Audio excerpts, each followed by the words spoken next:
Getting stuck in a blizzard in the middle of winter on Australia's highest peak is definitely something that we are not prepared for right now, but we are willing to take the risks.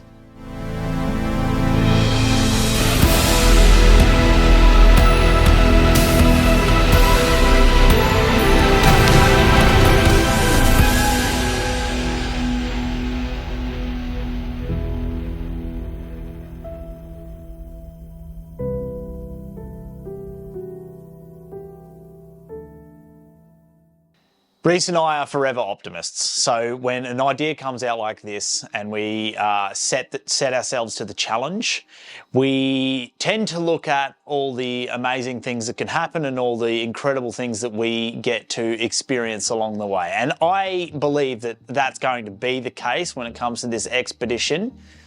However, after doing a little bit more research, we started to really get a bit better understanding of what we will be exposed to. So there's the potential in the Australian Alps, there's the potential for avalanche. There's also the potential for hypothermia and exposure, as well as us being out in middle of our expedition and being caught in a blizzard or some sort of storm where we lose contact. I guess that kind of really brought things back down into perspective for us a little bit, that we know that we need to make sure that we're training for this, that this is not something that we need to take lighthearted. Obviously, this is not Mount Everest. We're not expecting that we're going to summit these two mountains and climb and camp through these in the wilderness of the backcountry of the Australian Alps and be classed as mountaineers. But the idea that we are going into this as just average blokes with little to basic understanding of what we're going to need to do beforehand, knowing full well that we're going to have to really do our research and really make sure that our bodies can take on the challenge.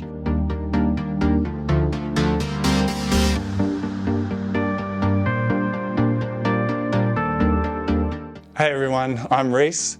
I'm the creative director at Natural Cool Air and I'm usually behind the camera. So this is going to be a fun experience to tackle with Bo and Leighton, and I'm really looking forward to getting out in the snow. It's a pretty big concern, I guess, is just being on the peaks, walking on snow with snowshoes and trying not to slip or fall over. It's definitely not ideal if we fall, so I just want to get used to going up mountains and hiking as much as possible to push myself and do more cold plunge, take cold showers, try and get as acclimatised as I can here in Queensland to the cold. As I mentioned in our overview video when we first launched this climate expedition series, we are bringing in our brother-in-law Leighton Smith. He runs the New Heights Youth Outreach, an outdoor adventure therapy program based in Port Macquarie in New South Wales. He provides one-on-one mentoring, weekly group activities, adventure camps and expeditions for disadvantaged, at-risk and young people with disabilities. Because Leighton is in Port Macquarie, we thought we would sit down with him over Zoom and learn a little bit more about what the expectation is going to be for the trip and how we can prepare ourselves for the expedition before we arrive. Obviously, the fact that Reese and I are actually pretty green with this whole concept, and you much more experienced with, hiking in general, but also trekking through the Australian Alps. You've taken teams of people out there in the past, so you know the area, you know what we're dealing with. Now, we are looking at it again through rose-coloured glasses and really optimistic and super stoked about what could happen.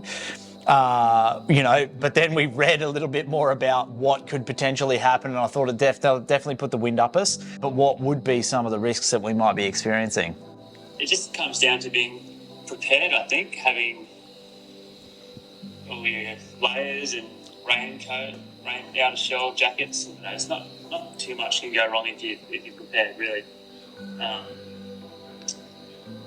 I've done a fair few trips up there, but I'm not super experienced in that area, but you kind of just give it a crack, really. Yeah, well, I think, and I like the look, and I'm with you. And I think that's probably why we're super excited about it, is that we are just getting to the point where we're just having a crack with you, which is, I think, is one of the most important things for us. We're super excited to do it with you, and the funny thing is though, when it's weird because as soon as it starts raining or the blizzard starts blowing in or it hail, I start to get that bit of excitement.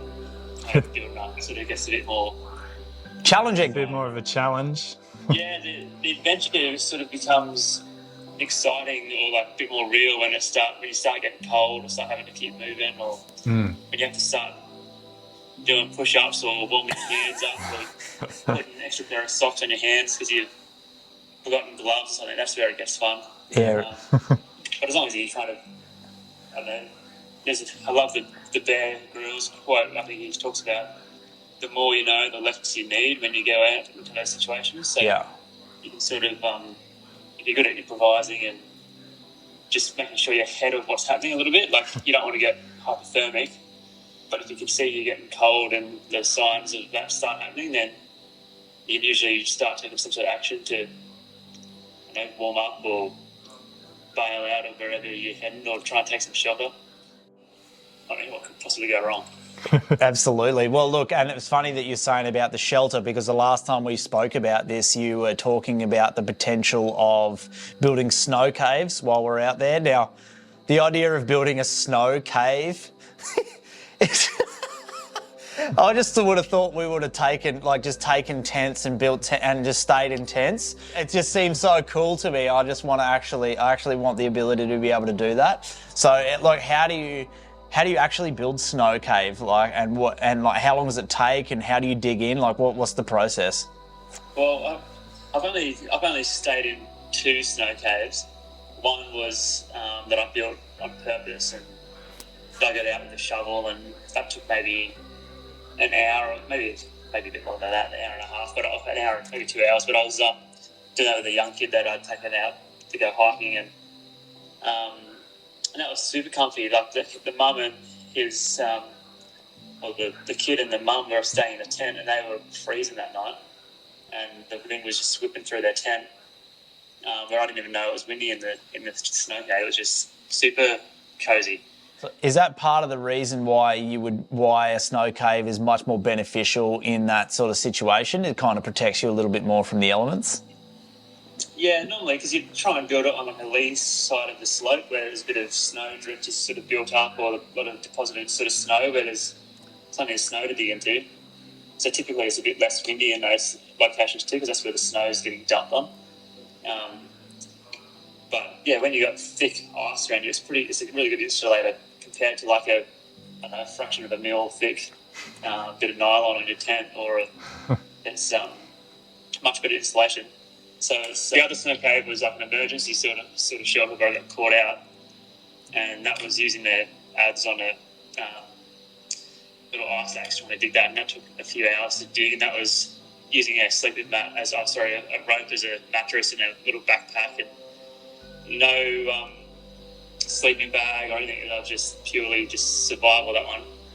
And it was definitely cold, but we didn't die. What? We didn't die. That was on top of Mount Somnus in New Zealand. Yeah. So that was after a 16-hour climb. It definitely kept us, gave us some shelter for the night. Thanks to it. No, are we burning the boats? What are we doing there? Are we actually going to take tents with us as a backup, or are we literally burning the boats and and just going, no, we'll be fine. We'll just dig snow caves. We could probably get away with having a little tarp. Okay. And those roll mats, just like closed cell foam mats. Yeah. And just bring a couple of snow shovels. So I think we could cope with that. But it depends. Being in a tent's a bit more comfy most of the time. Okay. A bit quicker to set up than a snow cave, but we can, I don't know, I'm keen for whatever. Yeah. Look, man, I feel... Are we wild, man, or not? Are we doing it? Are we wild? Let's build it. Maybe. Yeah, that's it. We'll get in there. One single person tent. is there anything that we can be looking at doing to try and, I guess, better prepare for doing the 15 to 20 Ks a day in the snow?